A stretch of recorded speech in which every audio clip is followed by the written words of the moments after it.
This is AP Bio, Unit 2. Today we're going to be looking at membranes and cells. Let's get started. First, I want to go over the two types of cells that AP Bio focuses on. They focus on prokaryotic and eukaryotic. Prokaryotic cells are bacteria cells. We'll look at those in just a minute. They're relatively tiny, they're only bacteria, and they have no nucleus, no organelles, and their DNA is circular. Eukaryotic cells are plants and animal cells, which do look different, and we will look at those in just a minute. But for now, remember that they are larger than prokaryotic cells.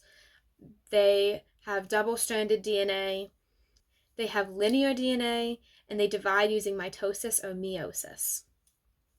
Both of these types of cells use glucose as a food source, have ribosomes, make proteins, and have a cell membrane. One thing that makes eukaryotic cells distinct is that they have different compartments that allow optimal activity and work to be produced by the cell. Let's start off. This is an animal cell. Animal cells have a variety of different compartments, each doing a different job. In the video, I'm just going to go over a couple that you should absolutely know, but for the AP Bio exam, you are going to need to know all of them. My Quizlet is really good at helping you identify what each one does and where it is located. So general things you need to know is the cytoplasm. The cytoplasm is everywhere where there is not a organelle. It is everything. All of this blue stuff inside the membrane, that is the cytoplasm. Most reactions will occur here, and this starts the production of energy. Next, we're going to be talking about the membrane a lot. The membrane surrounds the cell, it controls what comes in and out of the cell, and it keeps the cell together. You should also know the nucleus. The nucleus stores the DNA and the chromosomes that the DNA is organized in. And ribosomes help make proteins. They are the protein factories, and they're really important. And finally, everybody's favorite, the mitochondria, the powerhouse of the cell. This is responsible for most of the ATP made, and we will get into that in just a minute. This is a plant cell. You can tell that plant cells look very different from animal cells, but they are both still eukaryotic.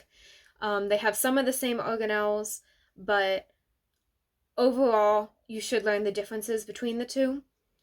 For plant cells, they have this thick cell wall made of cellulose and plant fiber. It gives the plant strength, and it makes a good structure. You should also know about the plant cell chloroplasts. These carry out photosynthesis, which is the process of light and water and CO2 becoming sugar and oxygen. We will get into that in Unit 3.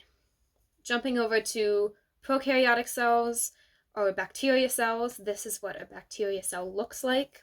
You can tell it's quite different, and it does not have those organelles that plant and animal cells have. There's a couple main parts that you need to know. The outside of this bacteria cell is called a capsule. They have their own semi-permeable membrane. They also have this flagellum, which is this tail. It helps the bacteria move from place to place.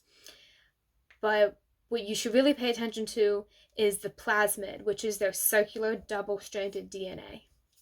Let's talk about the cell membrane.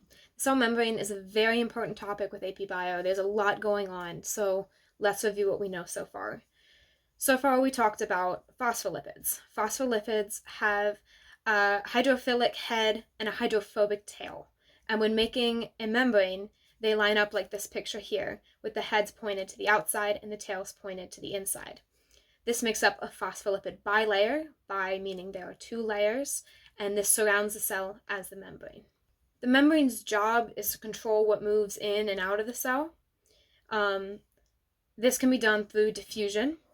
Diffusion, small nonpolar molecules like water or CO2, since they're tiny enough and nonpolar, they can float directly through the membrane without having any issues. There are two types of ways that molecules get in and out of a cell. The first is passive transport. Passive transport includes simple diffusion, which is small nonpolar molecules going in and out of the cell. Next is facilitated diffusion. This is for bigger molecules that cannot fit through the membrane. They need special channels to pass through the membrane. And examples of this would be like glucose and water. Finally are aquaporins, which are channels that are only used to transport water in and out of the cell. So passive transport is one of the ways that molecules can get in and out of the cell, and passive transport requires no energy to get in and out of the cell. The second type is active transport. Active transport moves from low to high concentration, and because it is moving from low to high concentration, it is going to require ATP energy. We will get into concentration gradient in a little bit. There are many different types of embedded proteins, which are proteins basically stuck in the membrane. So first is an integral protein, which is just any protein that's embedded in the bilayer.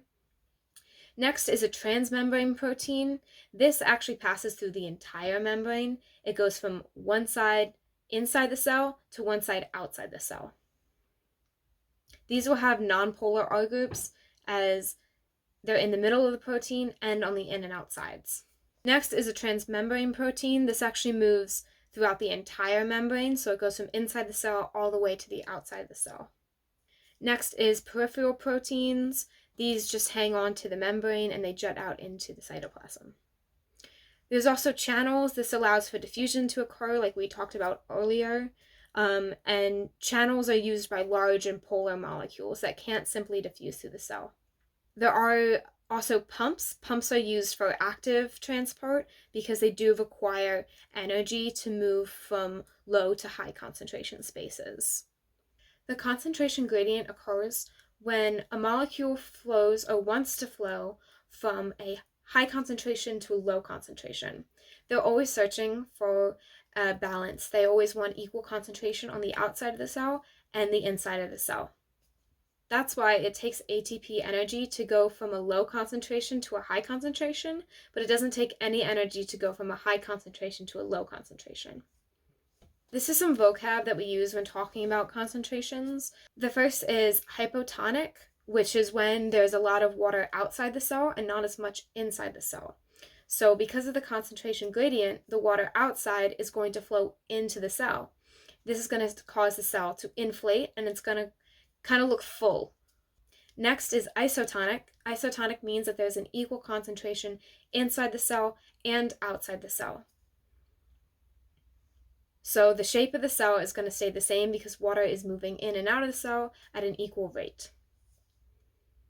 Finally is hypertonic. Hypertonic is when there is a higher concentration inside the cell than there is outside of the cell. So water is going to move outside the cell at a higher rate, and the cell is going to deflate. A membrane is not a solid structure. It is not always a circle, and it is probably never a perfect circle. We just represent it as a circle for convenience. In reality, a protein can break and mold back together and pull things in and push things out. This is referred to as the fluid mosaic, which is a description that states that a membrane is fluid, but eventually comes together to form one picture and accomplish one task. Endocytosis uses APT to pinch in and surround something that is outside the cell. So it kind of like comes up and grabs it and it pulls it back into the cell. So the membrane goes up, grabs it, and pushes it down back into the cell. Endocytosis uses APT and a vessel to push things outside of the cell that it does not want.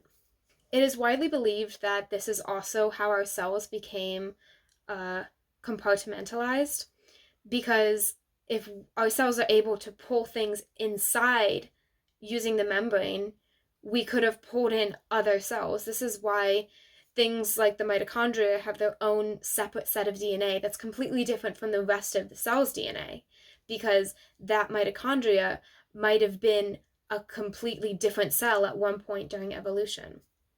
Okay, that's all we have for Unit 2.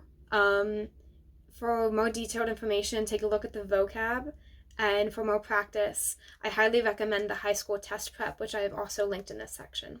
Thank you.